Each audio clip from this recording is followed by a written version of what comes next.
Hello, je suis Marie-Estride, consultante sensorielle, et je pars à la rencontre de ces femmes et de ces hommes qui ont décidé de changer de vie et de se consacrer à un métier sensoriel. Que ce soit à travers le goût, le toucher, la vue, l'ouïe ou l'odorat, toutes ces personnes partagent une envie commune, celle de la transmission et de la reconnexion à ce que nous sommes vraiment. Partez à la rencontre de ces destins qui ont du sens et de ces passions devenues métiers. N'hésitez pas à partager ce podcast à toutes les personnes qui doutent et qui hésitent à se lancer dans leur projet de cœur. Artisens, le podcast qui vous montre une autre voie. Artisens. Artisens. Artisens. Il est des parcours qui inspirent par leur résilience. C'est le cas de celui de Marie-Renée. Riche de ses doubles racines, franco-malgache, son histoire est incarnée de routes teintées de défis et de partages profonds. Lorsque le burn-out a frappé à sa porte, elle a choisi de ne pas s'effondrer, mais de se réinventer en réapprenant à écouter son corps. De cette renaissance est née sa vocation, devenir révélatrice de corps féminin. Dans ce podcast, elle met sa sensibilité et son expertise au service de votre transformation. Préparez-vous à redécouvrir vos corps et à oser pleinement votre vie. Bienvenue dans l'épisode du jour. Bonjour Marie-Renée, merci beaucoup d'avoir accepté mon invitation. Bonjour Marie-Astrid, plaisir partagé. Comment tu te sens ce matin? Un peu fatiguée physiquement, voilà, parce qu'hier j'ai eu la chance de recevoir un massage polynésien sur tout mon corps, voilà. Et donc ce matin, le corps un peu fatigué, mais émotionnellement nourri. Très très nourrie de mon week-end, très bien en fait. Trop chouette. Est-ce que tu pourrais te décrire de la manière dont tu le souhaites, par le biais que tu souhaites, nous dire qui est Marie-Renée aujourd'hui? Intéressant. Merci pour la question. Je t'en prie. Marie-Renée, je suis une femme issue d'une union métissée, franco-malgache. Voilà, mon père est français, ma mère est malgache. Il y a de ça 49 ans, bientôt 50 ans. Wow. Voilà, je suis née en Vendée. Donc, il y a tout un contexte et familial et sociétal à l'époque, fin des années 70. Et en tout cas, je suis issue d'un vrai amour. Voilà, mes parents, j'ai été désirée, je suis aimée, même maintenant. Enfin voilà, je pense que je suis vraiment une personne très aimée, voilà, en soi. Et cette petite fille, quand je suis née, moi en tant que petite fille, donc entourée d'amour, je suis l'aînée d'une fratrie, je suis la seule fille, voilà. Et notre vie de famille a été impactée par la mort d'un de mes petits frères, voilà, qui avait 5 ans, j'en avais 9.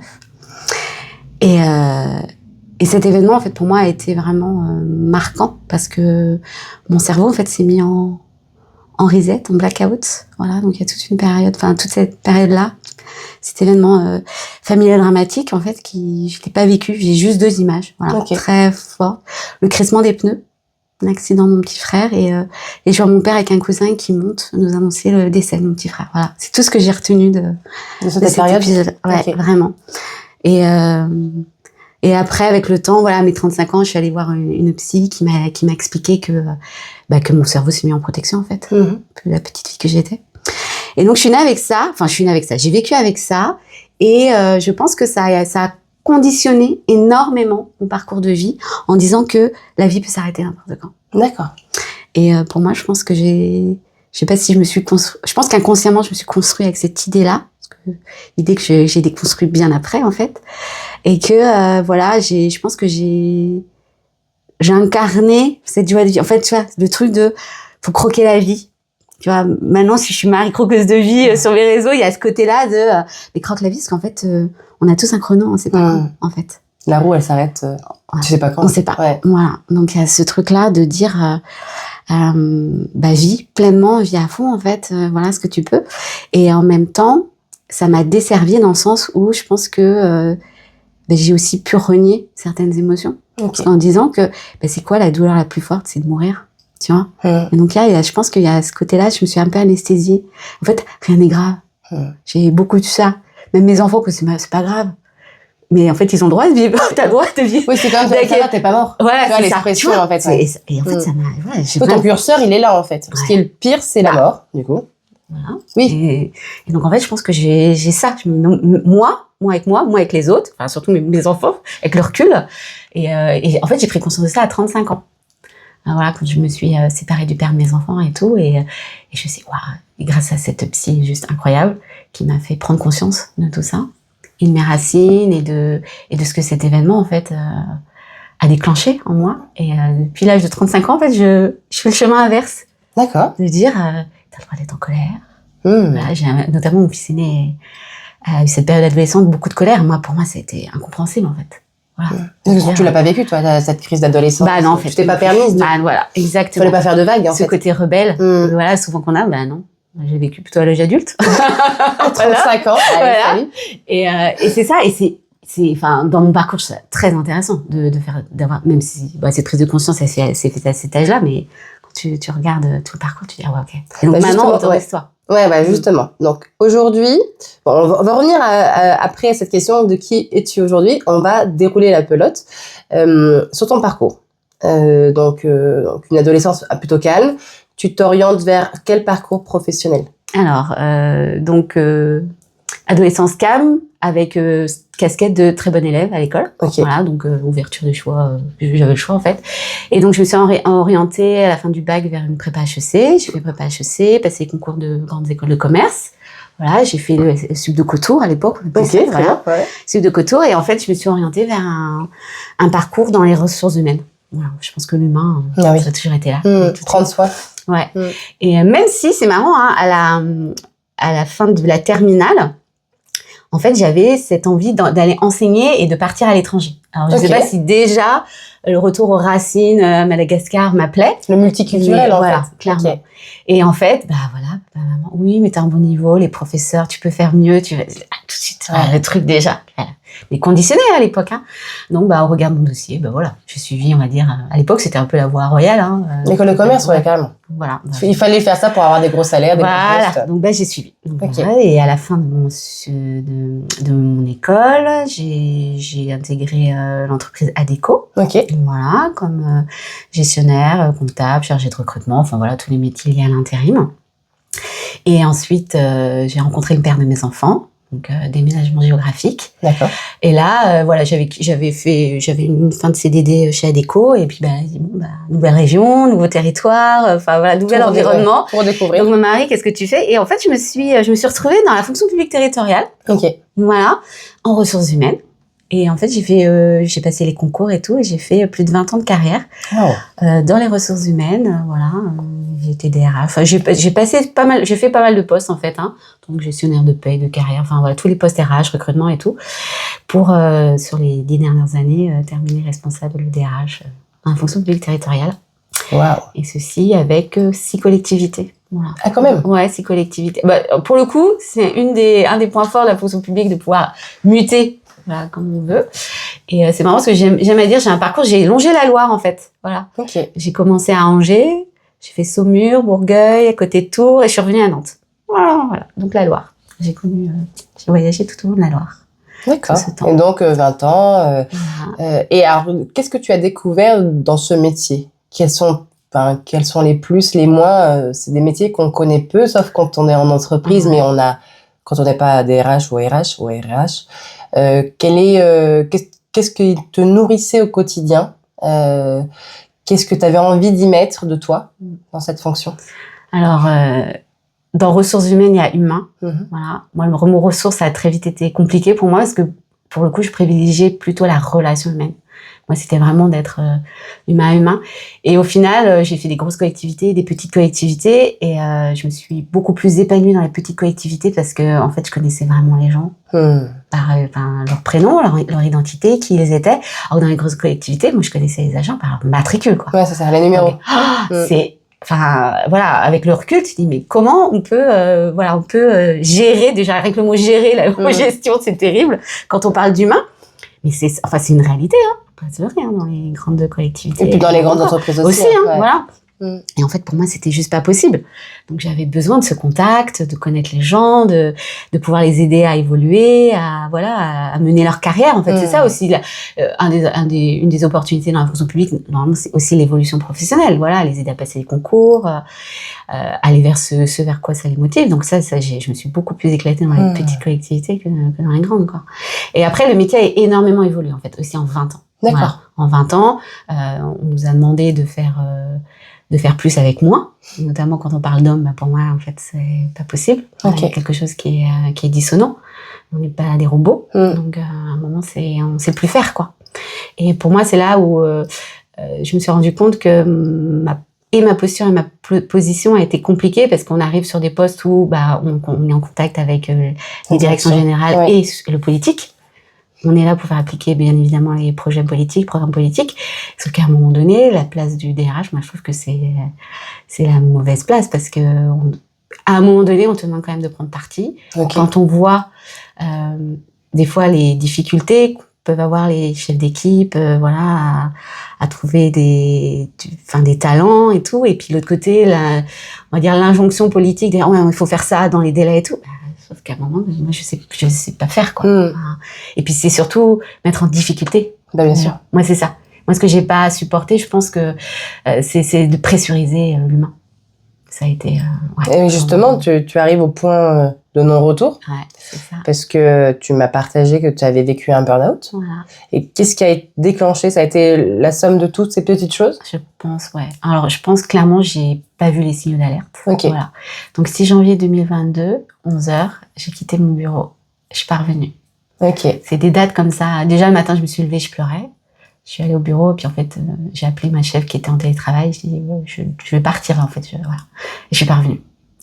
Et ça, c'est la somme vraiment de, comme tu dis, de tout ça. Enfin, je pense, il y a eu beaucoup. Alors, ce qu'il faut savoir aussi, c'est que dans mon parcours, j'ai découvert aussi le monde de l'énergétique.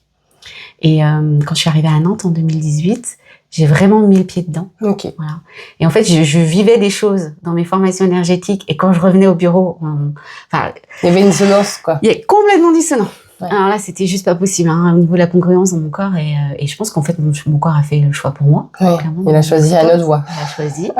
Et voilà, j'aime à dire que pour moi, le burn-out, c'était un cadeau mal emballé. Voilà, le cadeau, on le voit pas au début. Mais avec le recul, je le remercie. Tous les jours, je le remercie, en fait. C'est devenu ma boussole. Ça a été mon signal d'alarme, mais c'est devenu ma boussole aujourd'hui, quoi. Oui, donc ce 6 février, c'est ça? 6 janvier. 6 janvier, 2022. Donc tu ne reviens pas. Comment s'organisent les semaines qui suivent? Comment tu te vois? Comment tu te sens? Alors, je suis maman solo. Et à l'époque, j'avais un de mes ados avec moi qui allait au collège. Et en fait, j'ai fait 1 mois au lit.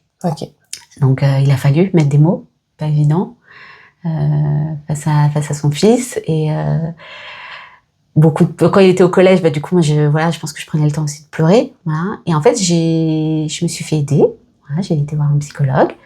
J'ai fait les fameuses 4 séances, là, on a le droit de 4 séances. Et en fait, moi, ce qui m'a sauvée, je pense, c'est la reconnexion à la nature. Voilà, moi, j'ai pas voulu d'antidépresseur, quoi que ce soit. Et j'ai beaucoup marché. Pour voir la mer, dans la nature, dans les parcs, beaucoup marché. Je pense que et en fait, j'ai pris du temps pour moi de ne rien faire. Et en fait, c'est pas de ne rien faire, je pense que c'était salvateur. De me reconstruire, de me reconnecter à qui j'étais vraiment. Enfin, pour moi, c'était le chaos total dans mon corps. Je pense que je sais même pas si je ressentais. Je sais même pas si... Quand je te parle, tu vois, même me reconnecter à ce que je pouvais ressentir à l'époque, je sais même pas, en fait. J'ai l'impression d'être lessivée.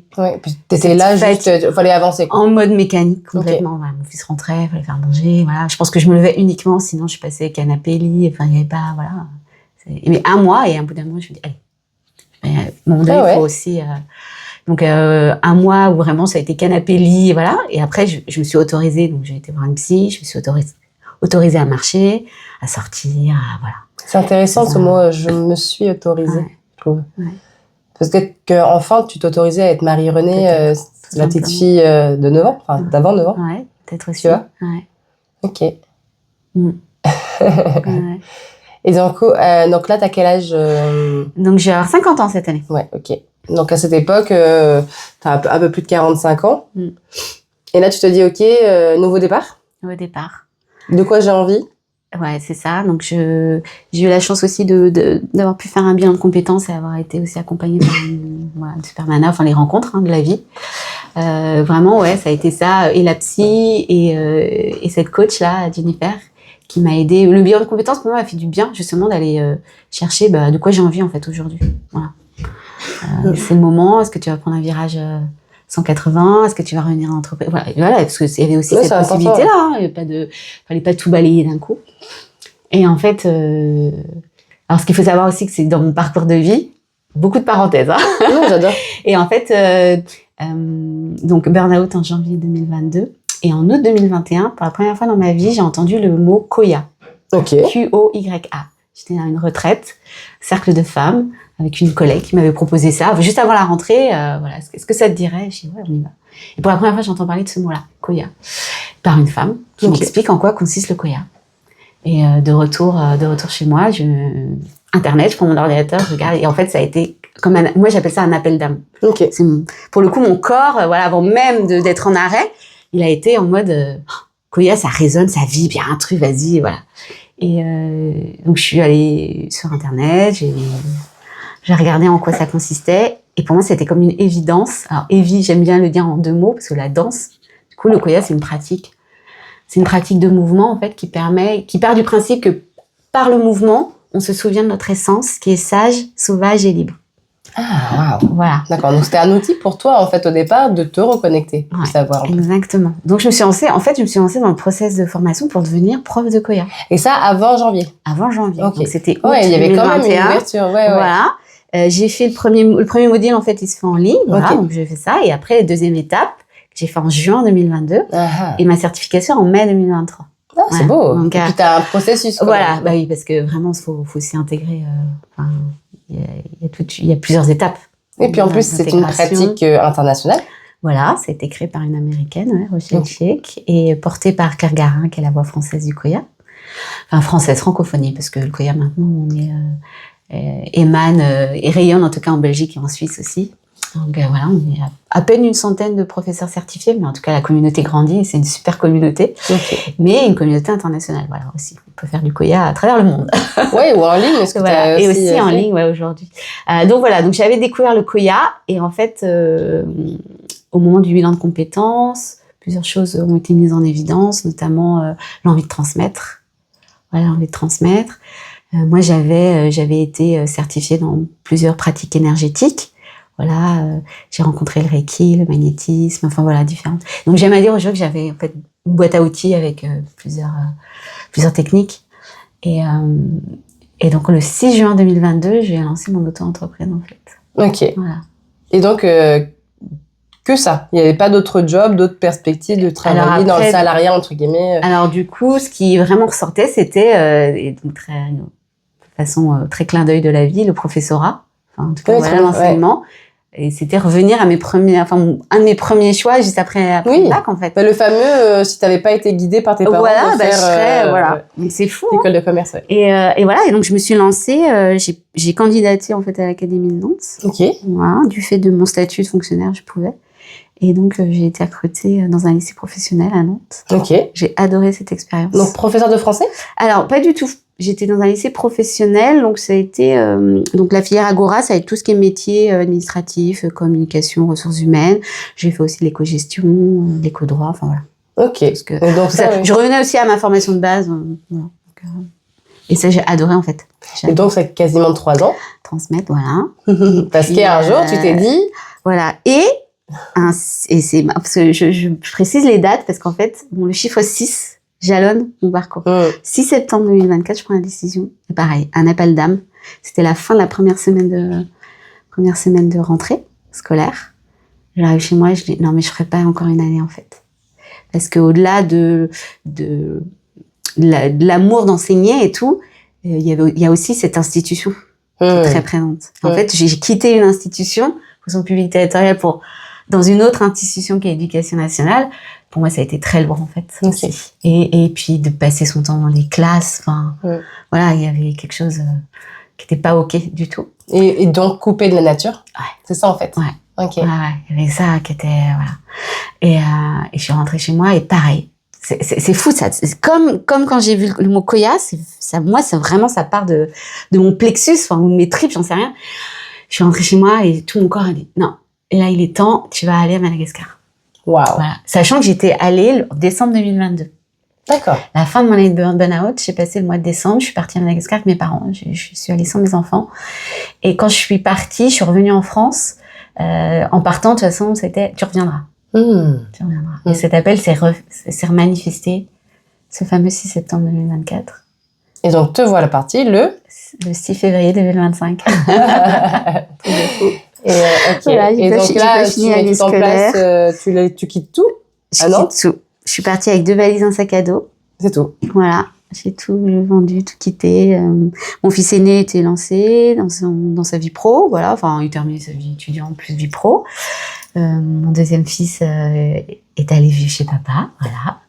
J'ai laissé la place au papa aussi. Ça fait partie de mes prises de conscience. J'avais pas forcément non plus laissé la place au papa durant toute cette séparation. Et me va partie. Voilà. Quel courage aussi. Alors, j'aime pas, on en a parlé ce week-end, mais quelle audace. De se dire, de s'écouter, d'écouter la petite Marie-Renée, mais aussi la femme, tout court, quel que soit son âge, et de se dire, ok, je vais me reconnecter au fur et à mesure à mes racines. Alors, beaucoup m'ont dit ça, quel courage, voilà, mais je le ferai pas, enfin voilà, ça parle. Mais je sais pas, en fait, si moi, c'est une audace, un courage, en fait, c'est vraiment répondre à ton besoin. Ah, ouais, en fait, à mon besoin, à ce qui était présent là. Non, moi, j'aime souvent dire que moi, je suis pas du tout, tout ce que j'ai pu faire dans ma vie, je suis à l'encontre de tous les process classiques, hein. Moi, j'ai lancé mon entreprise, j'ai rien fait comme il fallait, j'ai pas fait de business plan, en fait, peut-être que je suis trop, voilà, mon instinct, mon intuition. Ce que le Koya aussi, moi, m'a permis de développer, en fait. Oui, mais est-ce que c'est mal? Pas du tout. C'est un fait. Tu suis ton intuition. C'est un fait. Et je pense que de ce chemin-là, voilà, j'ai rencontré des difficultés et en fait, voilà, on apprend. Bien sûr. On apprend. Et souvent, je dis, alors moi, j'ai fait ça, je sais pas si pour vous, voilà, si je le ferais ou si même voilà. Mais voilà, en tout cas, c'est mon expérience de vie, c'est mon chemin et voilà, et je suis très contente et c'est vrai que ouais, je sais pas. En tout cas, quand j'ai mis le pied à terre à Madagascar, j'ai dit ouais, allez, on y va. Bah, vu le sourire que t'as, ouais, je sais. Ouais. Et vraiment, ça a été des mois, incroyables aussi parce que, reconnexion avec ce peuple, avec cette terre. Tu es restée 6 mois? Alors, je suis restée 9 mois. 9 mois. Voilà. Ah bah, une naissance. Une naissance, voilà, souvent ce que j'aime à dire.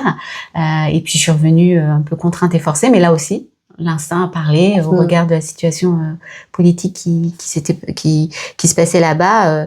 Je me suis dit, bon, t'es encore maman, t'as une famille, des amis, voilà. J'ai fait le choix de rentrer. Ok. Je pense que je repartirai quand je sais pas, ou épisodiquement, j'en sais rien. Voilà, ça aussi, je pense que ça va prendre le temps de cheminer en moi. Mais en tout cas, pour moi, ce qui a été important, c'est aussi d'aller, je sais pas si en termes de légitimité, mais en tout cas d'avoir cette double nationalité. Voilà. Aujourd'hui, voilà, je peux dire que je suis franco-malgache. Pour moi, c'était important en fait cette étape-là. D'accord. Et justement, ce que j'allais te demander, qu'est-ce que ça t'a apporté? Qu'est-ce que ça t'apporte? Pardon, on ne va pas parler au passé, mais qu'est-ce que ça m'apporte? Ça a remis une brique une pièce de puzzle dans ton puzzle? Ouais, je pense aussi, clairement, par rapport à mes racines, en fait. Pas oublier de comprendre. Alors voilà, mes parents, c'est leur histoire, hein. Ma mère a fait ce choix-là aussi de suivre mon père. Mais, pour le coup, voilà, j'aime à dire que j'étais conçue là-bas, que je suis née en France. Okay. Et donc, pour moi, j'ai l'impression de faire le chemin de retour, voilà, à ma conception, quelque part.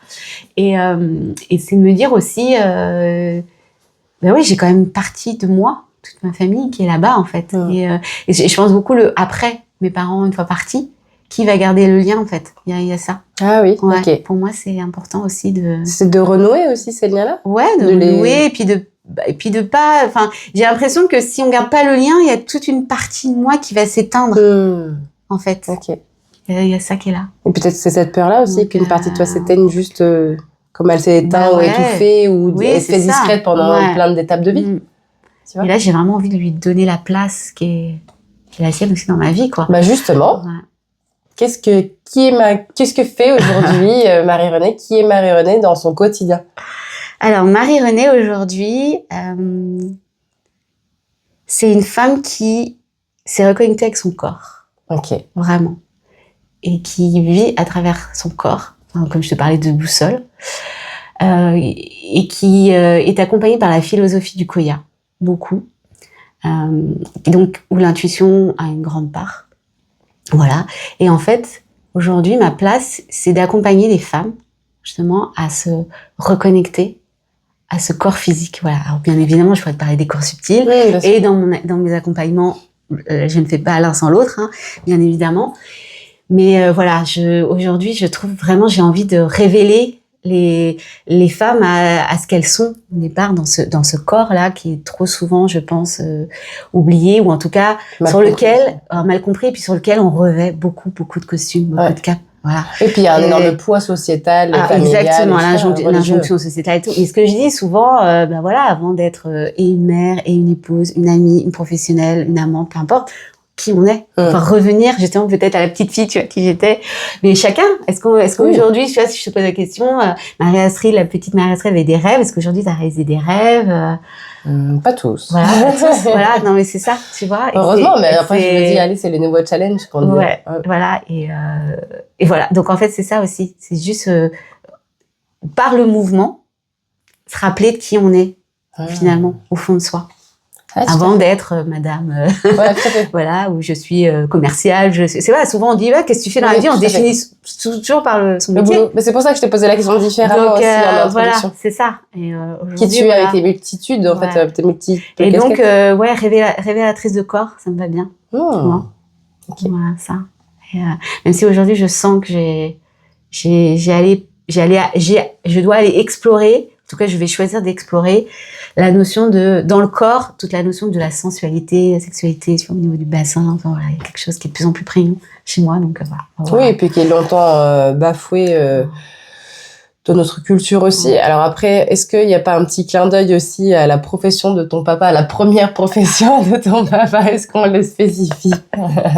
Alors ouais, parce que c'est vrai que je dis que je suis issue du ligno franco-malgache, mais mon père a rencontré ma mère et voilà, il était prêtre.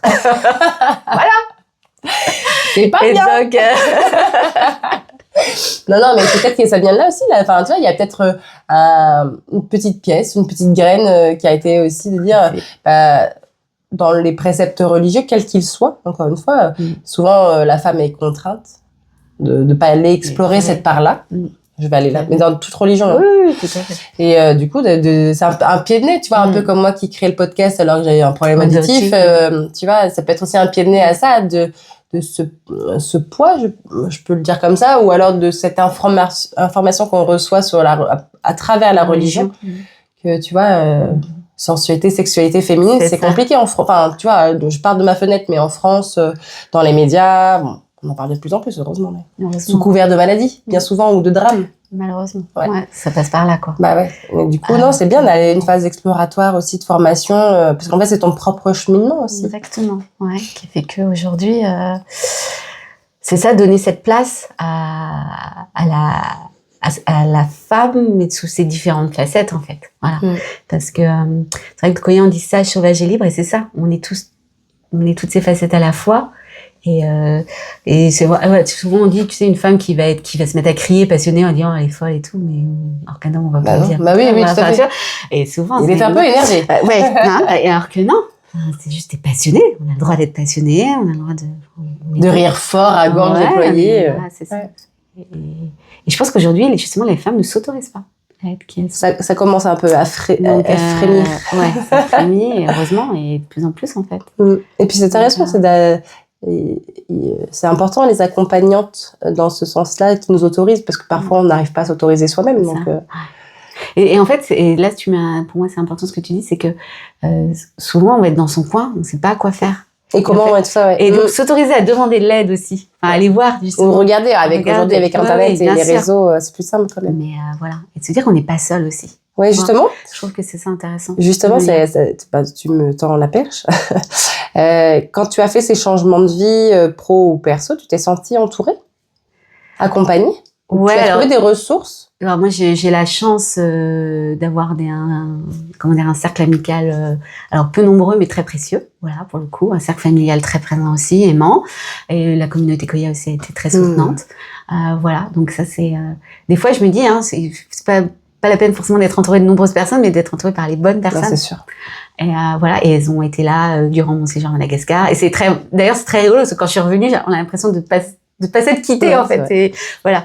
Donc, et heureusement, je me dis, est-ce que ce voyage-là, je me serais autorisée il y a 10 ans, peut-être pas. Et aujourd'hui, avec les outils de communication qu'on a, en fait, heureusement que voilà, ça me permet de garder le lien et nourrir le lien, c'est ça. Et je pense que c'est ça qui est important aujourd'hui entre femmes. C'est comment on nourrit ce lien, comment on tisse cette sororité aussi entre nous, et de se le permettre sans jugement. En fait, peu importe d'où tu arrives, peu importe ton chemin, voilà, tu as le droit d'être qui tu es en fait, pleinement.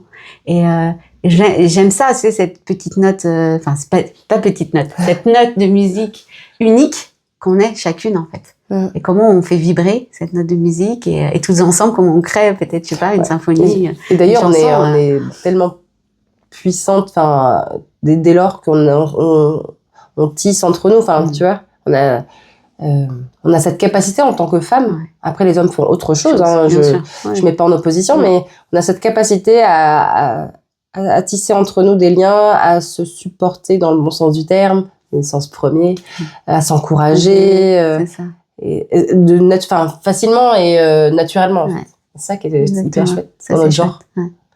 Et ok, est-ce que tu as mis des choses en place ou tu mets des choses en place quand tu rencontres des difficultés, quand tu rencontres des doutes? Est-ce que tu as des conseils à nous partager de ce que tu fais, à part danser? Ouais, voilà. Alors, au regard justement de ce que j'ai pu vivre, je sais que maintenant, quand il y a quelque chose qui vient justement du plus profond de mes tripes, en fait, je prends le temps. Je m'accorde du temps que je m'accordais pas avant. J'y allais impulsivement. Et en fait, cette impulsion, voilà, je prends le temps, je vais laisser passer quelques gens, je danse énormément, bien évidemment, c'est ce que tu disais. Je danse que moi, en dansant, voilà, la réponse, elle peut venir, elle est là, mais je vais pas tout de suite décider. Voilà. Alors que avant, il y a ça qui vient, je vais le faire. Ouais. Non, je sais pas si c'est la sagesse de l'âge, du temps qui passe, ou en tout cas, voilà. Et puis, prendre le temps d'écrire, de poser, d'écrire. J'ai les fameuses colonnes pour et contre. Voilà. Ouais, tout à fait. Il y a ça. Moi, je mets une pendule aussi, par exemple. Voilà.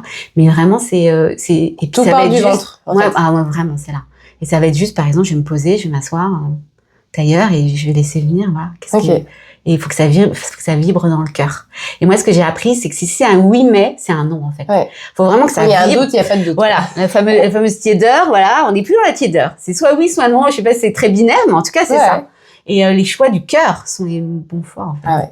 Les choix même s'ils dérangent, même s'ils et même s'il y a de la peur, justement. Et en fait, aller voir ce qu'il y a derrière, voilà, cette peur. Et si cette peur, elle résonne parce que ça vient du cœur, on y va, quoi. On y va. Même si la frousse, on y va quand même. Ouais. Parce que justement, on a souvent derrière la peur se cachent les plus belles surprises et les plus grands bons aussi dans la vie. C'est ça. Chouette. Et justement, est-ce que tu aurais une Madeleine de Proust, une musique, une pratique, une odeur, ce que tu veux? Qu'est-ce qui te fait Voilà, parce que alors, tu me parles de musique, mais moi, la musique, c'est ma vie, on va dire ça. Mais est-ce qu'il y a un truc vraiment, une musique ou quelque chose, quel que soit l'aliment, une saison, quelque chose qui est tellement doux, vraiment la Madeleine, quoi. Tu vois. Alors moi, il y a une fleur qui m'accompagne, qui malheureusement est éphémère, c'est le coquelicot. Voilà. Le coquelicot, c'est ma fleur, je pense que c'est ma fleur d'âme d'ailleurs, enfin voilà. Et la couleur, c'est la couleur rouge. Ouais. Voilà, moi je suis, pour celles qui me connaissent, le rouge c'est la couleur qui me définit. Je mettrai en commentaire les réseaux. Et le coquelicot, voilà. Ouais, je pense que et ça m'a manqué par exemple à Madagascar de pas avoir de coquelicot. Ah ouais. Ouais. Et d'ailleurs, je remercie parce que au moment de la période de floraison, beaucoup d'amis m'ont envoyé des photos de coquelicots que j'ai pas vues avec. Alors forcément, j'ai vu d'autres fleurs, mais voir pousser, grandir le coquelicot et dans cette nature. Enfin, en plus, c'est un coquelicot. Pour moi, c'est une fleur qui ne se cueille pas. Sinon elle meurt. Voilà, sinon elle meurt. Et en fait, c'est ça. Elle danse, elle bouge et elle apporte cet éclat, cette couleur rouge. Ouais. Dans le paysage, dans un champ, champ de blé, de l'herbe, le contraste vert, rouge. Enfin, moi, il a ce côté rebelle parce qu'il pousse n'importe où. Exactement. Même dans les pierres. À travers le macadam, le bitume. Exactement. Il se fait toujours un chemin. Voilà, c'est peut-être mon côté rebelle que je n'ai pas. C'est assez représentatif. Ouais, c'est ça. Ça va être ça, je dirais. Ouais. Et qu'est-ce que tu dirais aujourd'hui à la petite Marie-Renée ? Et confiance en la vie. Et foi. Des fois ou tout le temps? Ah, et foi, pardon, j'ai compris. Des fois. Et foi. Et la foi. Ok. Tout va bien se passer. Tu ferais pareil? Tout pareil? Ouais, clairement, écoute... Parce que ce que je dis souvent, c'est que j'en suis là aujourd'hui parce que j'ai vécu tout ce que j'ai vécu avant. Donc, ouais. Mais confiance en la vie. Bah, je te remercie. Merci beaucoup pour ces échanges. Merci Marie-Astrid. Passe une belle journée. Toi aussi. À bientôt. À bientôt.